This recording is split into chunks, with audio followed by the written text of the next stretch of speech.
May 13th, 1943. Outside Tunis, Tunisia. The dust hangs thick in the North African air as Private Giuseppe Barone lowers his rifle for the last time. His hands shake not from fear, but from exhaustion. For 3 days, he and what remains of his infantry company have been trapped in a crumbling defensive position, surrounded by British and American forces closing in from every direction. The sound of Allied artillery has become so constant that silence itself feels dangerous, unnatural. Giuseppe's uniform, once the proud gray-green of the Regio Esercito, is now stained rust-brown with Tunisian dirt. His canteen has been empty since yesterday. The last piece of bread he ate was so hard it cut his gums. Beside him, Corporal Matteo Ricci sits with his back against a shattered concrete wall, staring at nothing. Neither man has spoken in hours. What is there left to say? The order comes down from Captain Lombardi at noon. Not whispered, not shouted, just stated flatly, like announcing the weather. We surrender. Destroy your weapons. Giuseppe looks at the rifle in his hands. A Carcano M1000, 891, older than his father. He's carried it across Libya, through sandstorms and skirmishes, watching friends fall around him while Mussolini's promises of glory turn to ash. Now he's supposed to smash it against the rocks. He can't bring himself to do it. Instead, he simply sets it down, carefully, as if tucking in a child. When the American soldiers arrive, tall, well-fed men in clean uniforms, Giuseppe expects the worst. He's heard stories: prisoners shot, mass executions, starvation camps. His grandmother told him what the Austrians did to Italian prisoners in the First War. He closes his eyes and waits. Hands up, single file. The American sergeant's Italian is broken but understandable. Giuseppe raises his hands. Around him, hundreds of other Italian soldiers do the same. They're marched toward a collection point where trucks wait, their engines rumbling. An American GI hands him a canteen. Giuseppe stares at it, suspicious. Drink, the GI says in English, miming. Water. Giuseppe drinks. It's clean, cold. The best water he's tasted in months. He looks at the American soldier, searching for cruelty in his eyes, for the satisfaction of dominance. He finds only tired indifference, maybe boredom. This isn't what he expected at all. Section 2. The Journey Across the Atlantic. June 2nd, 1943. Aboard the USS John Erickson, mid-Atlantic. The ship rocks in heavy swells, and below deck, Giuseppe Barone grips the edge of his bunk, fighting nausea. 2,000 Italian prisoners are packed into the converted cargo hold, the air thick with the smell of unwashed bodies and seasickness. But even here, crammed shoulder to shoulder in the belly of an American transport ship, conditions are nothing like what he'd imagined. They've been at sea for 11 days. Each morning, American guards escort groups of 50 prisoners topside for fresh air and exercise. The food beans, canned meat, bread arrives 3 times daily. It's bland, monotonous, but there's enough of it, more than enough. Giuseppe has actually gained weight since his capture. Where do you think they're taking us? Matteo asks from the bunk below. His voice carries that peculiar hollow quality that comes from speaking into darkness. My cousin Franco was captured by the Russians. I heard. Don't think about it, Giuseppe interrupts. He's heard the rumors too. German prisoners frozen to death in Soviet camps. Japanese soldiers bayoneted after surrender in the Pacific. But the Americans have been different, professional, almost businesslike in their treatment of captives. An American guard, a young private from Brooklyn whose name tag reads Kowalski, makes his rounds with a medical officer. They stop at each bunk, checking for fever, infection, disease. When they reach Giuseppe, the medic examines a cut on his hand that's been infected since Tunis. This needs cleaning, the medic says through an interpreter. Report to sick bay tomorrow morning. Giuseppe nods, bewildered. They're treating his wounds, feeding him. The cognitive dissonance is profound. Back in Italy, his own officers often went days without checking on their men. Medical supplies were scarce, reserved for officers and the politically connected. Here, an enemy medic is concerned about an infected cut on the hand of a captured enemy soldier. That night, lying in his bunk as the ship groans through another swell, Giuseppe thinks about his family, his mother in Salerno, his sister Maria. Do they think he's dead? The last letter he sent was from Libya, months ago. He wonders if they know Italy is crumbling, that the war is lost. He wonders if they're safer with him captured than they would be with him fighting. Through the steel walls, he can hear American sailors singing. He doesn't understand the words, but the melody is jaunty, confident. The Americans sing like men who know they're winning. Like men who've never doubted they would win. June 15th, 1943. Camp Philip Kearny, California. The train that carries them from the docks moves through landscape Giuseppe has only seen in American films. Endless farms, cities that sprawl beyond comprehension, mountains that make the Alps look gentle. Everything is vast, untouched by war. No bombed-out buildings, no rationing queues, no widows in black. When they arrive at Camp Philip Kearny, the prisoners are processed through a reception area that functions with mechanical efficiency, names recorded, photographs taken, medical examinations conducted. Giuseppe stands in line with 500 other Italians, all of them sunburned and bewildered, all of them expecting brutality that never comes. The camp itself occupies several hundred acres in the California desert. Rows of whitewashed barracks stand in precise military formation, surrounded by barbed wire and guard towers. But the barracks have real beds, not bunks, beds with mattresses and clean sheets. The mess hall serves portions that make Giuseppe's eyes water. Meat, vegetables, fresh bread, coffee with sugar. "This is a trick," mutters a sergeant from Milan as they eat their first meal. "They fatten us up, then work us to death." But the work doesn't come, not immediately. For the first week, they simply exist. They're issued new clothing, not uniforms, but work clothes. They're given soap, razor blades, toilet paper. The latrines are clean, regularly maintained. There's a recreation yard with space to walk, to sit in the sun. Some prisoners play cards with decks provided by the Red Cross. Giuseppe writes his first letter home on June 20th. The Americans provide paper, pencils, even stamps. He sits at a wooden table in the barracks, trying to find words that won't sound insane. "Cara Mama, I am alive and safe. I am a prisoner in America, in a place called California. You would not believe what I am about to tell you. We have beds, clean water, 3 meals every day. The Americans treat us better than our own officers did. I know this sounds impossible, but it is true. I think of you and Maria every day.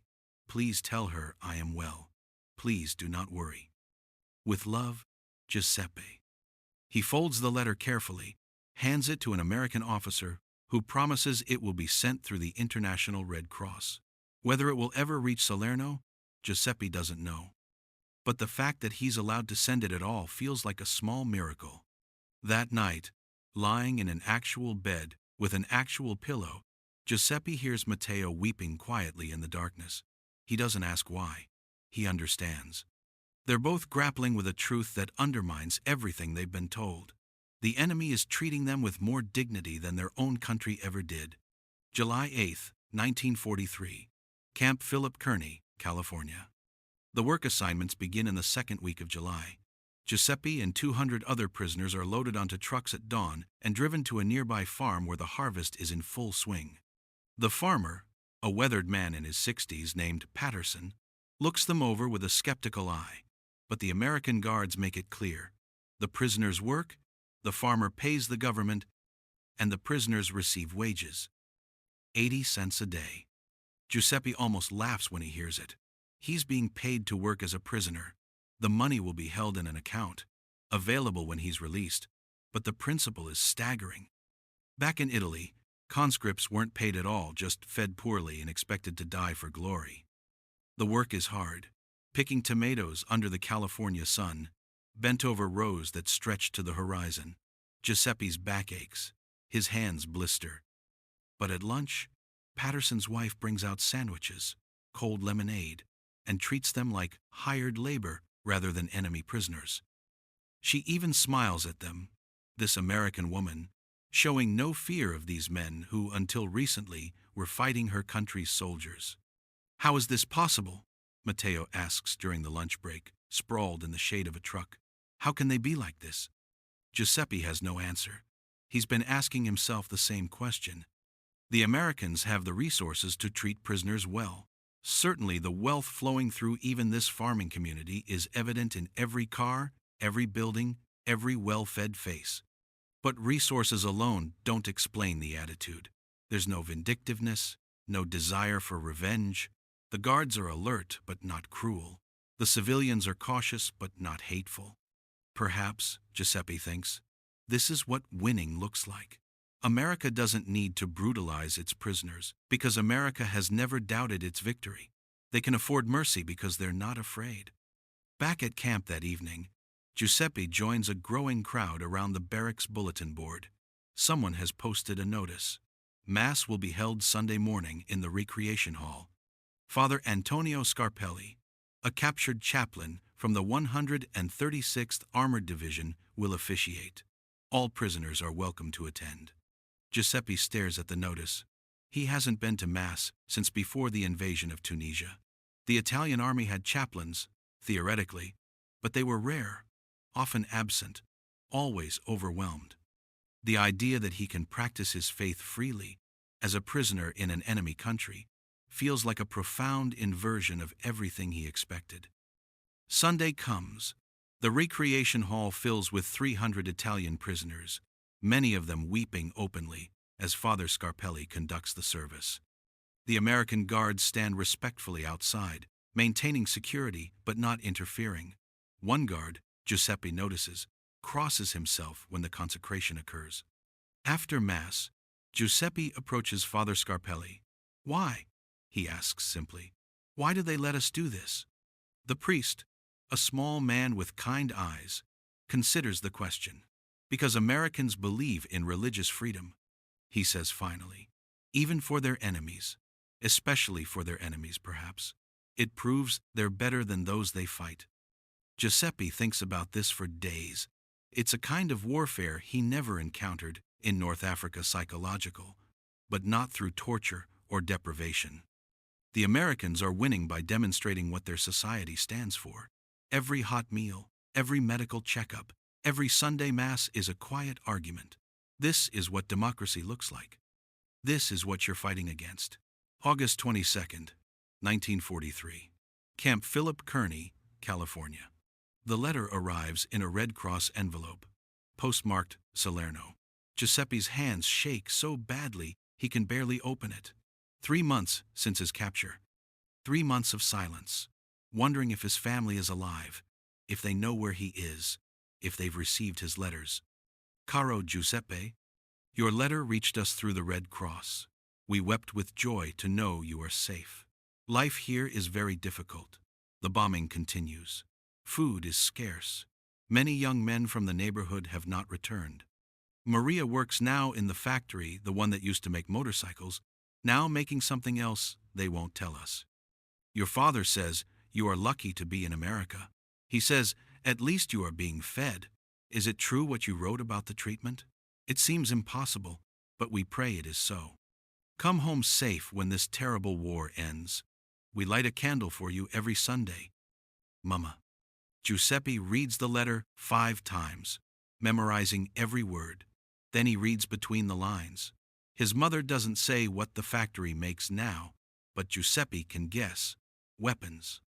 Or components for weapons.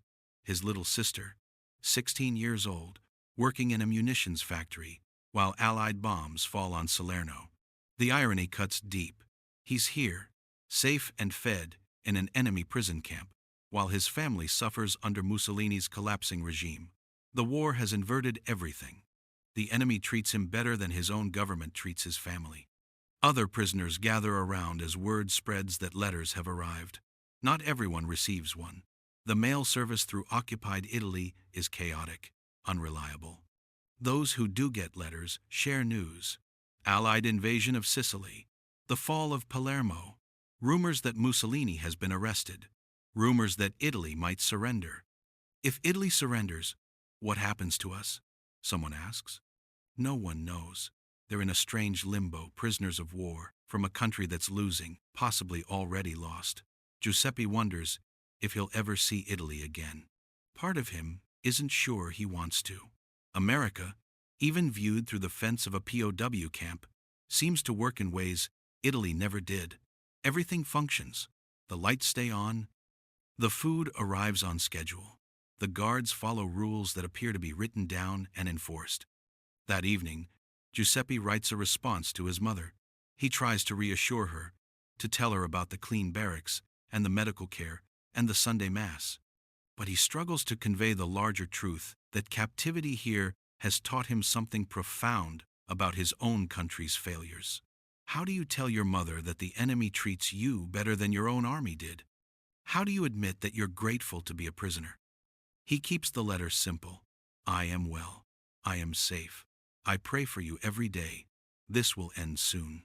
He doesn't write, I hope when it ends, I can bring you here. September 14th, 1943. Agricultural labor camp near Fresno, California. Giuseppe has been transferred to a smaller work camp dedicated entirely to agricultural labor. 60 Italian prisoners, 2 American guards, and thousands of acres of farmland, desperate for workers. With American men fighting overseas, the farms need labor, the prisoners need purpose. It's a practical arrangement that benefits everyone. The accommodations are more Spartan than the main camp wooden barracks with fewer amenities, but the work is steadier and the relationship with the civilian farmers more direct. Giuseppe works alongside a farmer named Tom Hendricks, a man who lost his son at Guadalcanal 3 months ago. Giuseppe learns this from another prisoner who speaks better English. He expects Hendricks to hate him. Italian, enemy, Axis power. But Hendricks treats him with the same gruff fairness he shows everyone. Work hard, I'll feed you well. Slack off, you're useless to me. Simple as that. Giuseppe works hard. He has nothing else to do. No reason to slack off. The physical labor is exhausting, but satisfying in a way combat never was. At the end of each day, he can see what he's accomplished. Rows of picked produce, repairs completed, fences mended. It's honest work, with visible results. One afternoon, Hendricks' wife, a woman named Eleanor, brings lunch to the field. She sets out sandwiches and lemonade, same as she would for any workers. Giuseppe thanks her in broken English. You speak English? She asks, surprised. Little bit. Learning. She smiles. It's a sad smile, and Giuseppe realizes she's thinking about her son, the boy who died fighting men like him, but she doesn't treat him with cruelty. Instead, she says, keep practicing. It'll help you when you go home. That phrase stays with him, when you go home. Not if, when. She assumes he'll survive this, that peace will come, that he'll return to Italy. Her son is dead, but she wishes him survival. Giuseppe doesn't understand this kind of forgiveness, but he's grateful for it. News reaches the camp in late September that Italy has officially surrendered. Mussolini's government has fallen. The new Italian government has signed an armistice with the Allies. The prisoners gather in the barracks, arguing over what this means. We're not enemies anymore, someone says. They have to release us. We're co-belligerents now, another argues.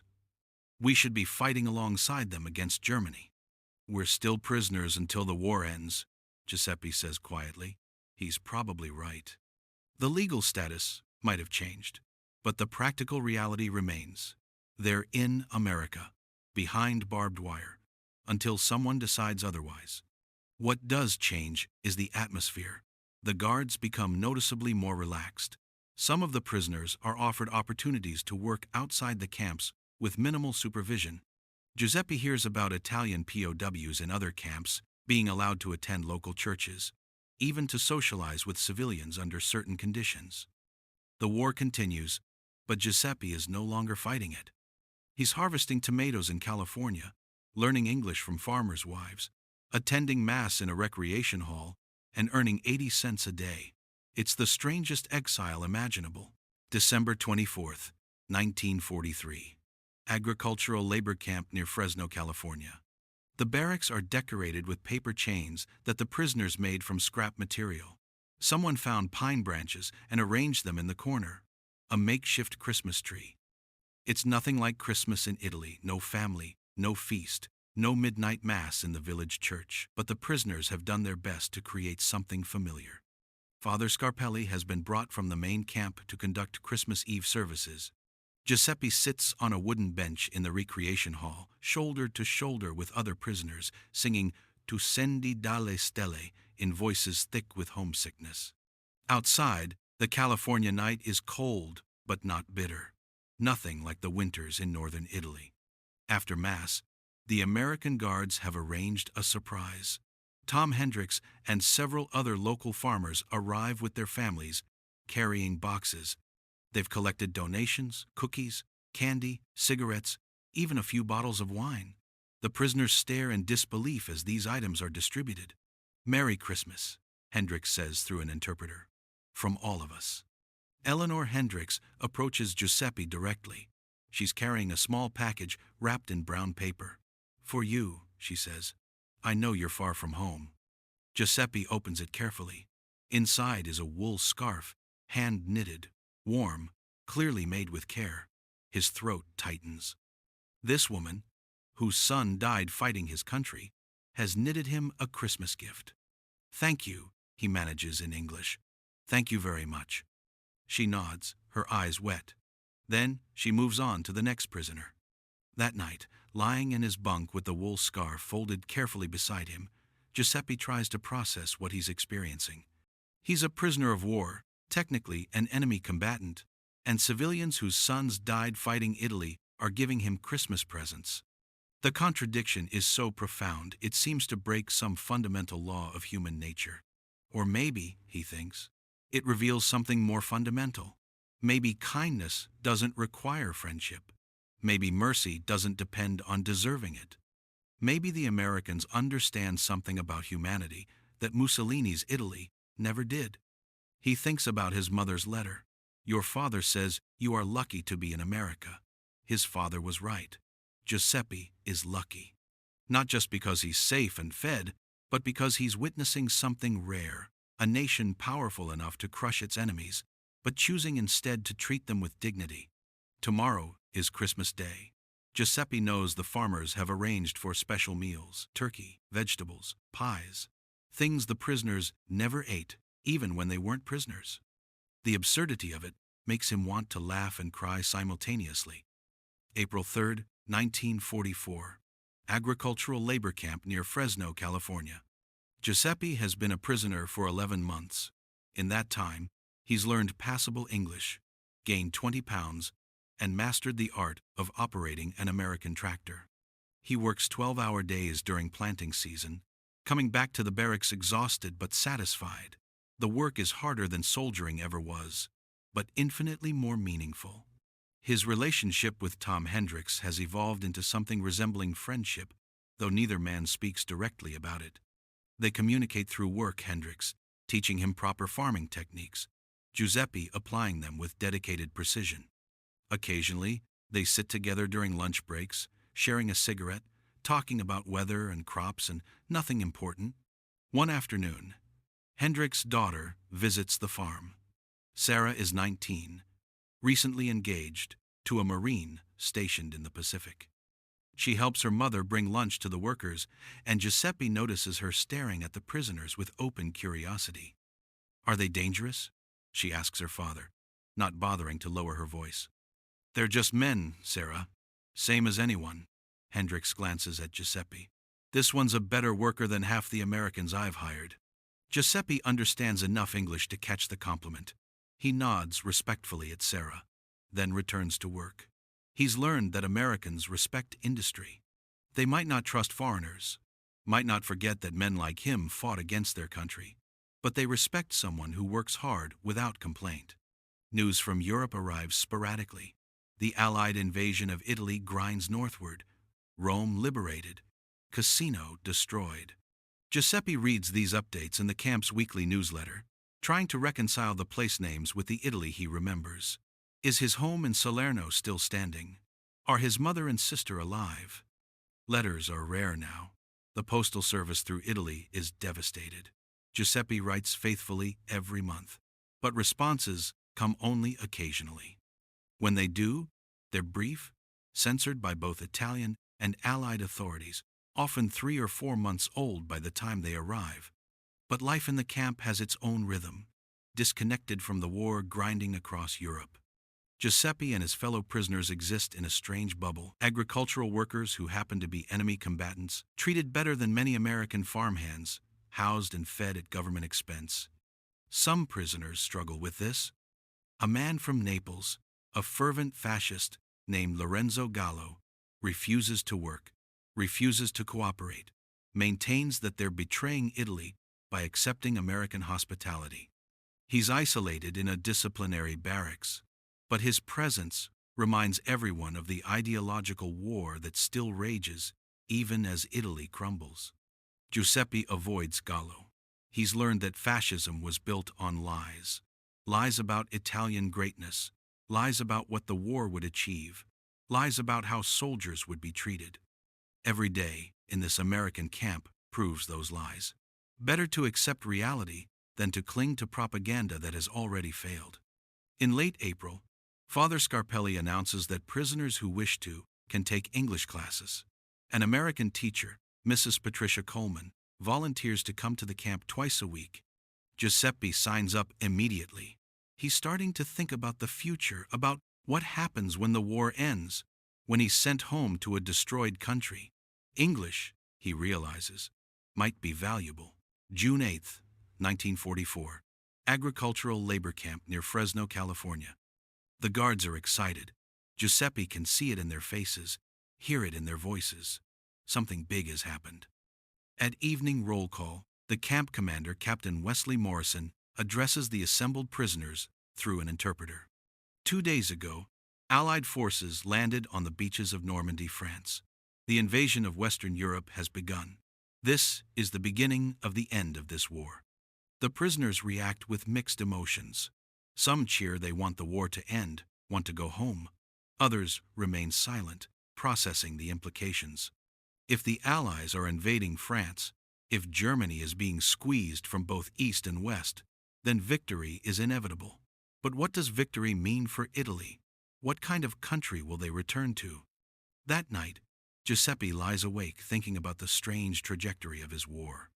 He fought in North Africa, was captured, and has spent more than a year picking produce in California while the war raged on without him.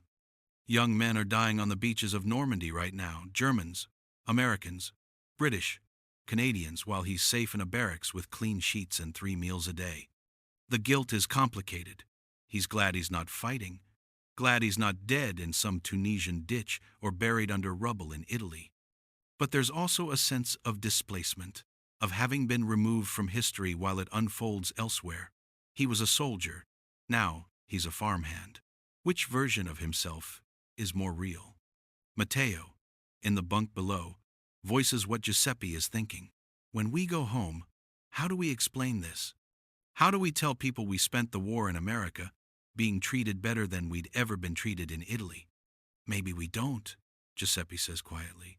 Maybe we just say we were prisoners and leave it at that. But he knows it won't be that simple. The experience has changed him. He's seen what a functioning society looks like, one where laws apply to everyone, where even enemies are treated according to written rules, where religious freedom is protected even during wartime. He's seen what prosperity looks like when it's not built on imperial conquest and forced labor. How do you go back to Italy after seeing America? How do you return to poverty after experiencing abundance? How do you obey authoritarian rule after witnessing democracy in action? These questions have no answers.